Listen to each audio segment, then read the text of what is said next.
Исәнмесез, Яңа Гасыр каналында турыдан-туры эфирда Татарстан хәбәрләре тапшыруы. Студияда Илгиз Шәкуров. Җомга көн яңалыклары турында алдагы ярты сәгатьтә. Санаулы сәгатьләр эчендә хәрби комиссариатка килеп җитәсе. Бүген әйттеләр 3 сәгать эчендә килеп җитегез дип. Бүген килеп җитте. Татарстанда өлешчә мобилизация бара. Беренчеләрдән булып чакырылучылар белән Гөлназ Мирхәлилова аралашты. Луганск һәм Донецк халык республикаларының Херсон һәм Запорожье өлкәләренең Россиягә кушылуы буенча референдум башланды. Мы ожидаем самое главное, что мы наконец-то все войдем в состав России. Это самое главное. Вернемся домой. Татарстанда аның беренче көне ничек үткәнен Филүзә Хәмидуллина күзәтте. Яшүсмерләрне ничек җинаять кулдан сакларга, балик булмаганнарга энергетик эчемлекләр сатуны тыярга. Нас беспокоит вопросы семьи, детства, материнства. Дәүләт советының 34-нче утырышында каралган мәсьәләләр турында Фәйрүзә Мәҗитова репортажында. Бүген Татарстан Дәүләт Советында көзге сессия ачылды. Беренче утырышның көн тәртибендә 28 мәсьәлә иде. Иртәнге якта халык ышанычлылары кадрлар белән бәйле мәсьәләләрне карады. Хәзер республика хөкүмәте рәисенең яңа урынбасары булачак. Ул ил төбәкләре белән эшлекле элемтәләр үсеше һәм ЛНРның иң зур шәһәре Лисичанскны төзекләндерү өчен җаваплы булачак. Шулай ук бүген депутатлар ут күршеләр Марий-Эл республикасы белән шик сызыгы турындагы документны расладылар. Сессиядан безнең репортаж. Первое пленарное заседание после каникул парламентских. Көзнең беренче утырышын депутатлар яңартылган составта ача. 11 сентябрьдә узган өстәмә сайлауларда Римма Мөхәммәтшина белән Дмитрий Анисимов депутат мандатына ия булды. Бүген аларны парламент әгъзалары белән таныштырдылар. Успешная деятельность.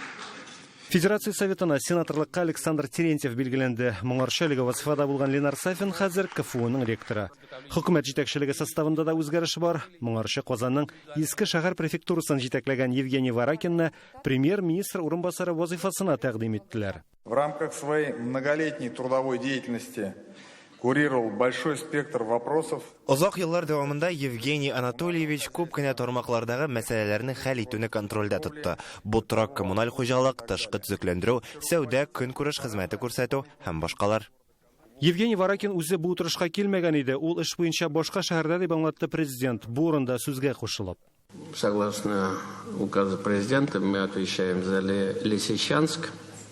И, конечно же, наш коллега выполняет задачи, которые предстоит нам решать на этой территории. Вот у нас работники здравоохранения отработали, вот строители готовятся, поэтому нам нужен человек компетентный, опытный, авторитетный, который будет выполнять задачи от имени Республики Татарстан на той территории, которая нам определена. Депутатлар Татарстан белән Марий-Эл шикләрен билгеләүгә кагылышлы документны да карый. Без 8 төбәк белән шиктәш, 5-се белән килешүләр инде имзаланган. Марий-Эл белән Татарстанның шик сызыгы 334 чакрымга сузыла. 2019 елда эш башлаганда 44 проблемалы участок билгеләнгән булса, хәзер барысы да хәл ителгән. Шикләрне билгеләү буенча башта 570-тән артык проблемалы участок ачыкланган иде. Бүгенге көндә бер участокның шиген раслыйсы калды. Бүген парламент Татарстанның быелгы ел казнасына үзгәреш кертте. Предприятиелар салымны күбрәк түләү, федераль бюджеттан финанслар килү хисабына керемнәр 50 миллиардка арттырылды. Казнаның чыгым өлеше 22,5 миллиардка арткан. Калган суммалар кытлыкны каплауга тотыла, ул бүген 9 миллиардтан артык. Сессияда депутатлар компьютер программалары, мәгълүмати технологиялар өлкәсендә эшләүче, кеше саны 7000-нән артмаган кичкенә шәһәрләрдә урнашкан компаниялар табышына салым ставкасын 3 елга киметте. Радик Гыймаев, Фәйрүзә Мәҗитова, Яңа Гасыр каналы. Россиядә өлешчә мобилизациягә кагылышлы сораулар буенча кайнар линия эшли башлады. Аның номеры барлык төбәкләр өчендә 122. Хәрби хезмәткә чакырылыш белән бәйле мәгълүмат һәм иң еш бирелә торган сорауларга җавап объясняем.рф дип аталган сайтта да урнаштырыла. Халыкка имеш-мимешләргә ышанмаска, рәсми чыганаклардагы тикшерелгән хәбәрләргә генә таянырга киңәш итәләр. Татарстанда бүтін Россиядәге кебек үк өлешчә мобилизация бара. Республиканың зур шәһәрләрендә кайбер хәрби комиссариатлар янында чират җыела. Повестканы кемнеңдер өенә, кемнеңдер эшенә җибәргәннәр. Исегезгә төшерәбез, өлешчә мобилизацияны 2 көн элек Россия президенты игълан итте. Мобилизациягә армиядә хезмәт иткән, хәрби тәҗрибәсе булган һәм аеруча кирәк саналган хәрби белгечлеге булган кешеләр эләгә. Район шәһәрләрдәге хәрби комиссариатлар яныннан безнең күзәтү. Мамадыштагы хәрби комиссариат янында кеше күп түгел. Повестка алучылар бирегә чиратлап төрле вакытта килә. Алар белән бергә якыннары да бар. Авыл советы председателе өйгә килеп әйтте. Киләсе булды инде, чакырдылар бит. 3 сәгать эчендә комиссариатка килеп җитәргә кушканнар. Фәнис Газизовка 44 яшь. 90-нчы елларда Ирак көнчыгышта хезмәт иткән. Пограничник, шик сакчысы. Үз авылындагы крестьян-фермер хуҗалыгында эшләгән. Армияда булдым мин, куркытмай. Нәрсәсе бар инде? Повестка Нурия Хатимованың кияүнә дә килгән, аңа 32 яшь. Спецназда хезмәт иткән булган. Чакыруны эш урынына КамАЗга җибәргәннәр.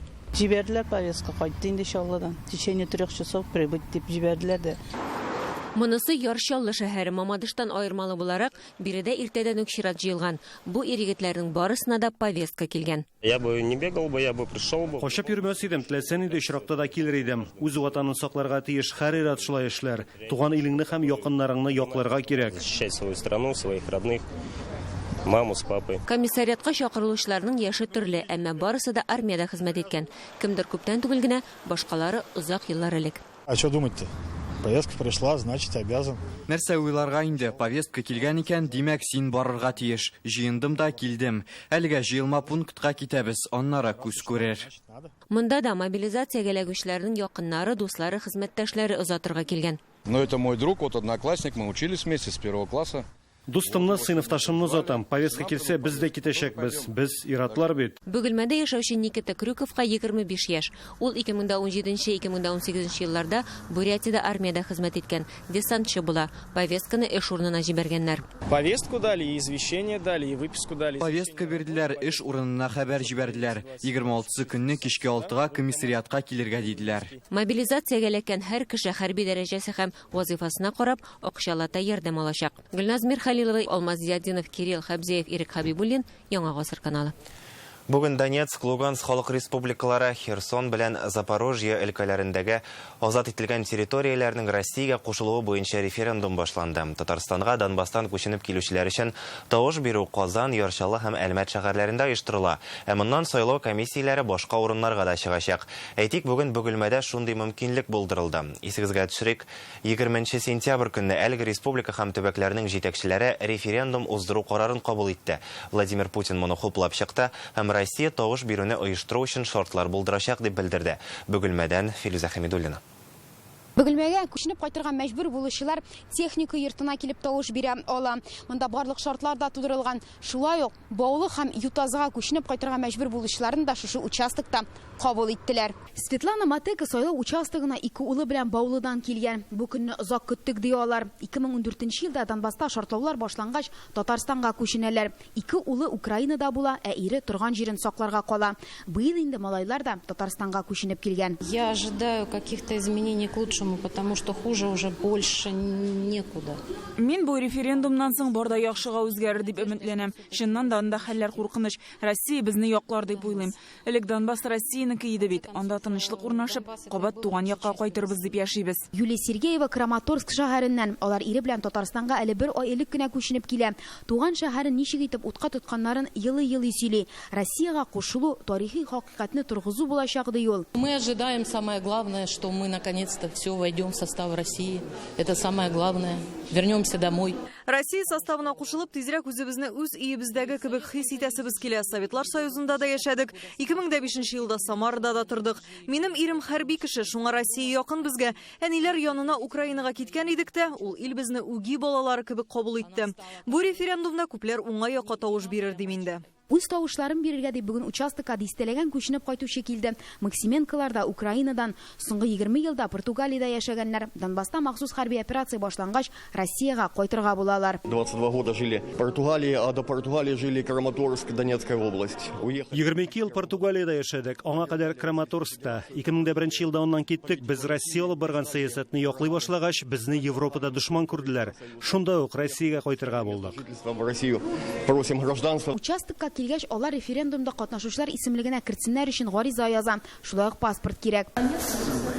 Исегезгә төшерәбез 20 сентябрь көнне Луганск һәм Донецк халык республикалары, Запорожье белән Херсон өлкәләренең җитәкчеләре Россиягә кушылу буенча референдум уздыру карарын кабул итте. Илнең бөтен төбәкләрендә, шул исәптән Татарстанда да, Россиядә чит ил гражданнары тавыш бирә алсын өчен участоклар ачылды. Референдум 5 көн дәвам итәчәк. Социологик тикшерүләр күрсәткәнчә, Россиягә кушылырга ДНРда яшәүче 94% кеше, ЛНРдан 93%, Запорожьеның 87% һәм Херсон өлкәсенең 80% халкы риза. Бөгелмәдән Филүзә Хәмидуллина, Эрик Хәбибуллин, Яңа Гасыр каналы. Россия составына керү буенча референдумнарга карата бүген үз фикерен Татарстанның кеше хукуклары буенча вакалатлы вәкиле Сәрия Сабурская җиткерде. Оларның үзләре фикерләре менә бу референдум үткәрү, олар өмет белән иртәгә көне турында уйлыйлар. Үзләре гаилә турында, үзләре балалар турында уйлап менә бу референдумга киләләр. Хәзер кая кайтырга, ничек торырга, нинди пенсия ничек алырга, ничек балаларны укытырга, олар шундый фикерләр белән уйлап менә бу референдумга килә. Аларның теләкләрне без ишетәбез. Biz олар белән, biz бер зур халык. Үзебезнекеләрне ташламыйбыз. Бүген Казанның Җиңү паркында шулай дип исемләнгән митинг узды. Шул рәвешле башкала халкы, иҗтимагый оешма вәкилләре, Украинаның азат ителгән Херсон һәм Запорожье өлкәләре, Донецк һәм Луганск халык республикаларында узучы референдумга теләктәшлек белдерә. Анда 8 меңгә якын кеше катнашты. Алар монда нинди фикерләр һәм теләкләр белән килә? Рания Абдрахманова репортажы.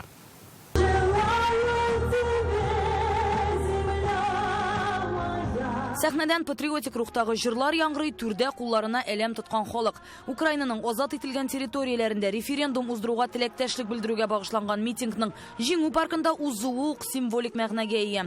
Монда хәтта экспонатлар да ватанпәрвәрлек үрнәге булып тора ди катнашучылар. Күпләр гаиләләре белән килгән. Үзем дә патриот, шуңа кызым да күрсен дип шуңа килдек. Мин алай теге татар, рус, украинец аларны аермыйм. Барыбыз да бер кеше, барыбыз да бер милләт, бу референдум күрсәтер.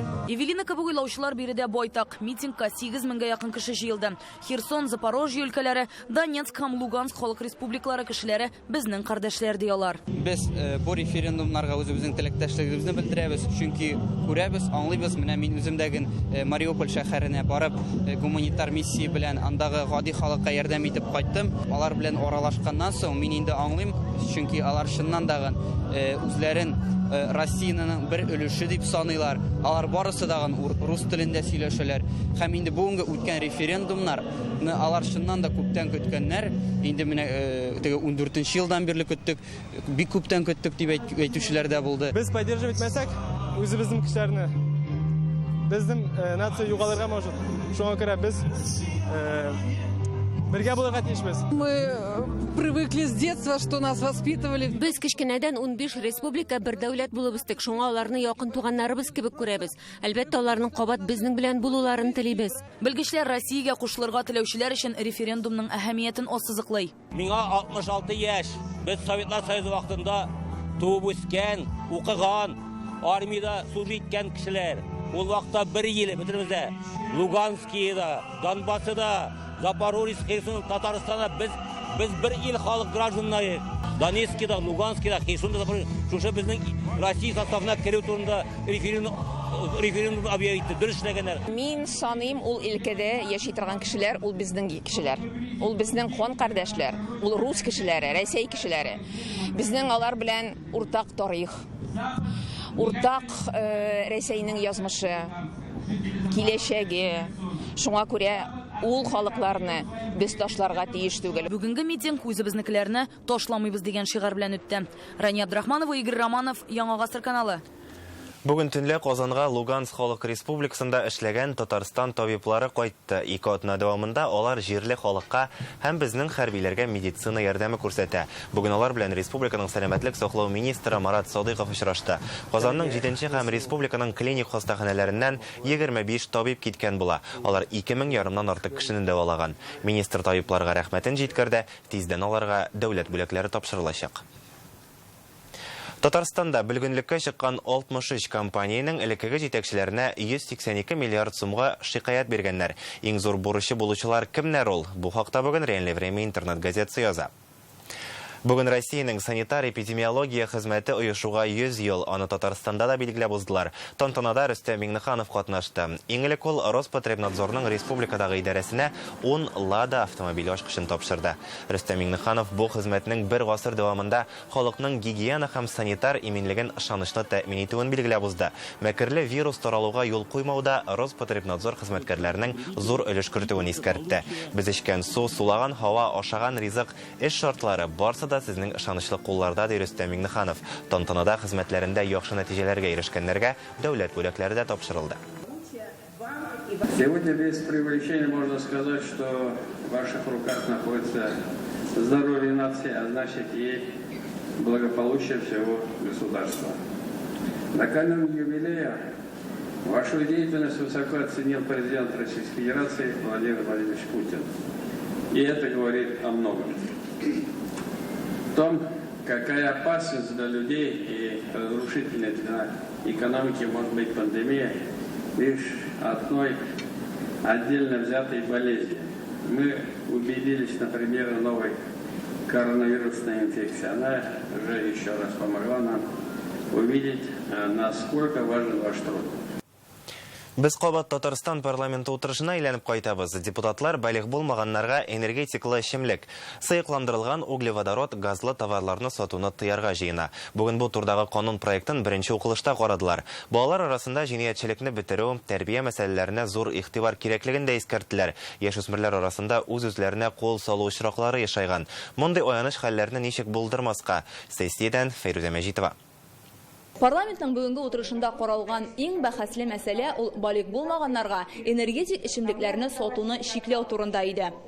Алар составында алкоголь юк, кофеин бар. Аның югары дозалары йөрәк-кан тамырлары авырулары, шикәр авырулары китереп чыгарга, хәтта үлемгә кадәр китерергә мөмкин икән. Энергетикларның балаларга зыяны турында Татарстан прокуроры сөйләде. Шулай ук ул газ баллоннары, зажигалкаларның начар йогынтысын әйтә. Чөнки балалар аларны сулап агулана башлаган. Узган ел Ярчалыда 4 очрак теркәлә. Быел 13 яшьлек кыз үлә. Алабугада 2 яшүсмер исәпкә куелган. Зажигалки и баллоны, содержащие жирные углеводороды, газ. Зажигалкалар бөтен җирдә бар һәм чагыштырмача түбән бәядән сатыла. Шуңа күрә теләсә кайсы яшүсмер аны сулап исереп булуын белгәч тә сынап карарга һәм үз сәламәтлегенә зыян салырга мөмкин. Бу газларны сулаудан йөрәк тә туктый ала. Может нанести своему организму непоправимый вред. Парламентта бу көнүзәк проблеманы өйрәнү өчен эшче төркем оешкан иде. Именно сочетание кофеина, сахара. Безнең табиблар әйтүенчә, кофеин, шикәр, кыйммәт кушылмасы балаларга зыян сала. 12 яшькә кадәр кофеинны гомумән кулланырга ярамый. 12-дән 18 яшькә кадәр көненә 100 миллиграмм гына рөхсәт ителә. До 12 лет дети вообще не должны употреблять кофеин. Тәкъдим ителгән канун проектында бу маддәләрне яшүсмерләргә сатучыларга штраф каралган. Бүген Россиянең 6 төбәгендә яшүсмерләргә углеводород, газлы товарларны сату тыелган. 14 төбәктә энергетик эчемлекләрне балалар сатып ала алмый. Татарстан алар тәҗрибәсен исәпкә ала. Нужен законопроект в Татарстане, который бы нормализовал нормативным законодательным актом эти процедуры. Вот такая ответственная задача. Кто защитит наших детей? Мы с вами. Более уверенно будем в завтрашнем дне своей семьи, в своих детях и родной республике. Яшүсмерләргә энергетикларны һәм зажигалкаларны сатуны тыю турында канун проектын депутатлар беренче укылышта кабул итте. 7 октябрьгә кадәр төзәтмәләр кабул ителә. Принимается. Спасибо. Бүген депутатлар хөкүмәт сәгатендә яшүсмерләр арасында җинаять кылу очракларын кисәтү турында доклад тыңлады. Аны Татарстан министрлар кабинеты каршындагы балик булмаганнар эше буенча республика комиссиясе рәисе Ләйлә Фазлыева тәкъдим итте. Быел яшүсмерләр 400-дән артык җинаять кылган. Үз-үзләренә кул салу очраклары арта. За 8 месяцев текущего года. Бұл елның 8 айында республикада яшүсмерлер арасында 14 шундай ишрак тіркелді. Унышында балалар имен гаилелерден бары берсегенә авыр тормыш хәлендә калган була. Быел республикада 60 тапкыр балалар үз-үзенә кул салырга омтылган. Республикада 1600-дән артык имен булмаган гаилә исәптә тора. Аларда 3000-дән артык бала тәрбияләнә. Аларның 700-дән артыгы әти-әниләре белән эшә. Башкасы имеет. Это трагедия и ребенка, которым случилась эта беда, и семье на всю оставшуюся жизнь. Мәңгелеккә. Республиканың белем йортларына психологлар җитми. Мәктәпләрдә, техникумнарда һәр балага шәхсән игътибар биреп, җинаятләрне булдырмый калу өчен оешмалар арасында хезмәттәшлекне ныгытырга дип килештеләр. Фәрүзә Мәҗитова, Рәмзил Гарипов, Яңа Гасыр каналы. Казан Digital Forum ахырына якынлашты. Казан Экспода узган бу чарада 20 меңгә якын кеше катнашкан. Заманча цифрлы технологияләр күргәзмәсендә 200 экспонат тәкъдим ителә. Алар барысы да Россиядә җитештерелгән. Һәм бүгенге санкцияле шартларда чит ил товарларын үзебезнекенә алыштырырга ярдәм итәләр. Бер үк вакытта Казан Экспода Digital уеннары да узды. Бу спортның классик төрен һәм киберспортны берләштерә торган яңа ярышлар. Бүген йомгаклау көнендә дроннар узышы оештырдылар. Казан Эксподагы ябылыш тантанасыннан Дроннарның сызгырып үткән тавышлары гына ишетелә. Алар белән махсус җайланма ярдәмендә спортчылар идарә итә. Тиешле урында борылырга, бәрелми, сугылмый капкаларга кирип чыгарга кирәк. Төркиядән килгән катнашучы җиңелсәк тә тәҗрибә туплап китәбез ди. Миңа 16 яшь, без техник сәбәпләр аркасында ярымфиналда ярыштан төшеп калдык. Тик барыбер кәеф китмәде. Монда искиткеч мөхит, шәһәр матур, халкы кунакчыл. Финалда һәммәсе дә Россия вәкилләре җиңү яулау өчен үзеңне дә аппаратта очкан сыман хис итәргә кирәк диләр. На самом деле мероприятие очень хорошее, очень масштабное. Безнең дисциплина бу программага керүенә без шатбыз. 2024 елда бик зур ярыш булуын көтәбез. Әзерләнәбез. Дрон ул бик актив үсештә булган мавыктыргыч яңа спорт төре.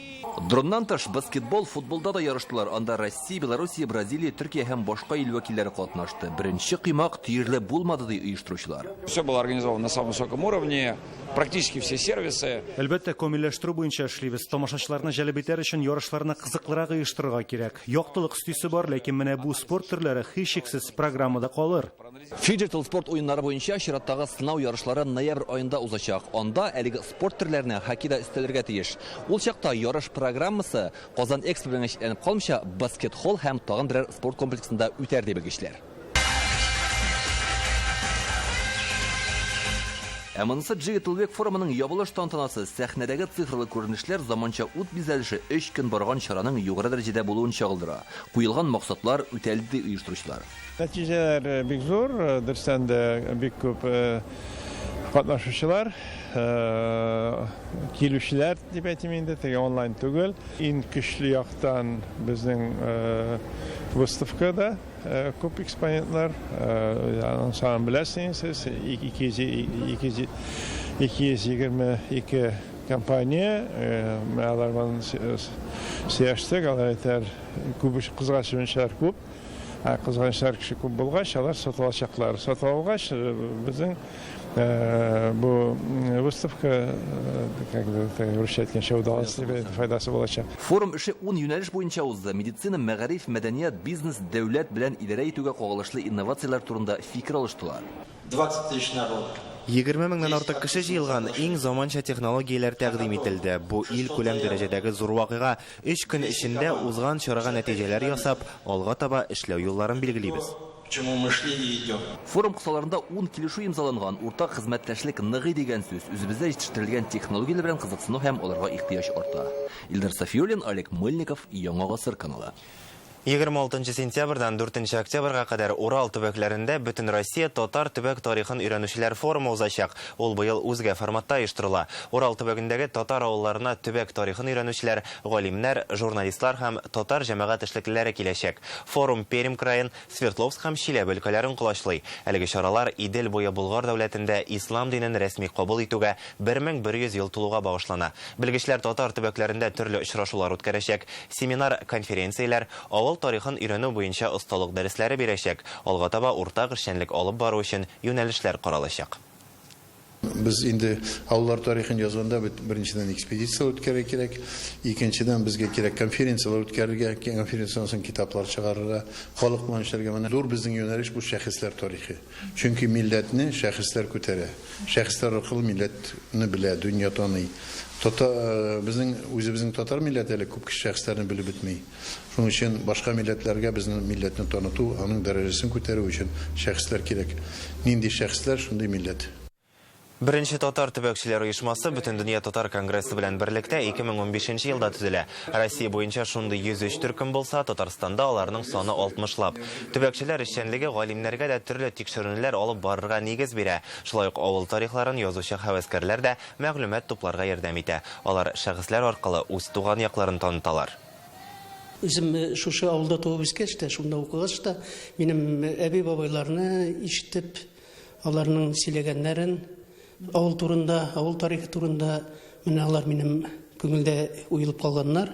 Һәм безнең менә иң данлыклы кешебез Шамил Усманов, аның бабасының кабыры, менә ул кабыр ташында 4 яклапта язылган, кайдан ничек авылның килеп чыгышы тарихы менә шуннан башлап, менә шул ташта бөтенләй ташка уелып язылган безнең авыл тарихы. Ул Пенза ягында туган иттереп, менә гел тарихта шулай итеп калган. Юк бит, ул бит безнең якта туган дип, менә шуңа тагында минем кызыксыну артты. Җомга көн шундый яңалыклар алып килде. Исән-имин булыйк.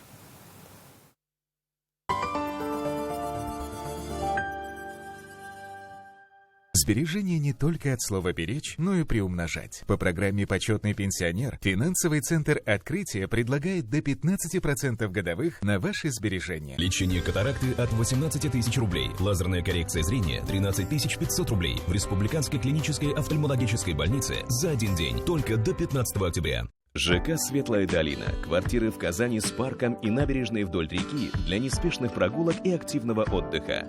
Акбарсдом. Дом там, где мы. Кадерле томашачылар, без сезнең белән бергә яңа сезонга сәяхәткә кузгалабыз. Рәхим итегез. 117нче сезонны бергә үткәрик. 12 яшьтән өлкәннәр өчен. Срочно нужны деньги? Поможем всем, от студентов до пенсионеров. Оформите заявку в офисе вашего города или на сайте centrofinance.ru. Телефон 8 931 106 54 91. В клинике «Глазная хирургия расческов» мировой стандарт лечения катаракты. Операция – ответственный шаг. Требуется консультация хорошего специалиста.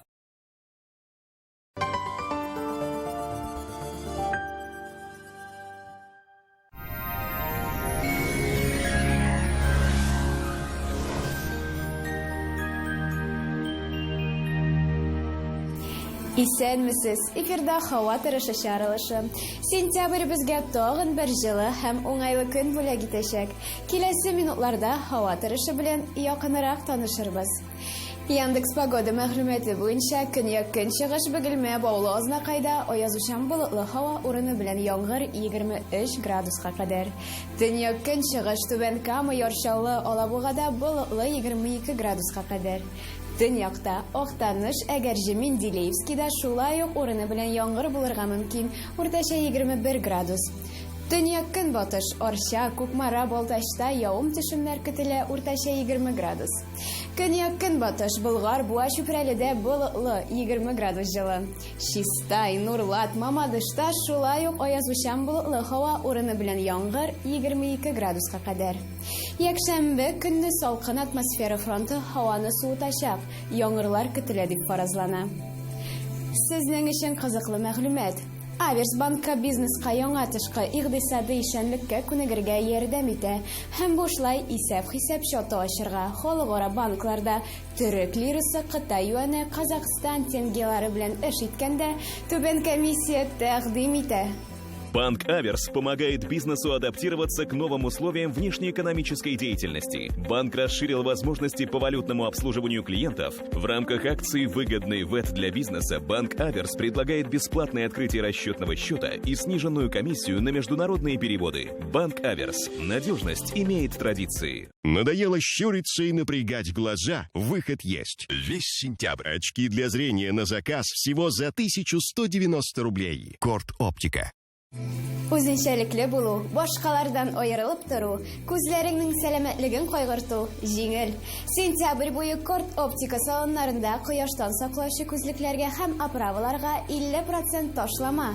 Корт оптика синең күз күремен кайгырта. Башкалабыз Казанда аязучан болытлы һава, уртача 20 градус. Җил көн чыгыштан, атмосфера басымы төркемеш баганасының 749 мм тәшкил итә. Һаваның чагыштырмача дымлылыгы 66%. Җирнең магнит кыры тыныч. Бүгенгә менә шулар. Сау сәламәт булыгыз.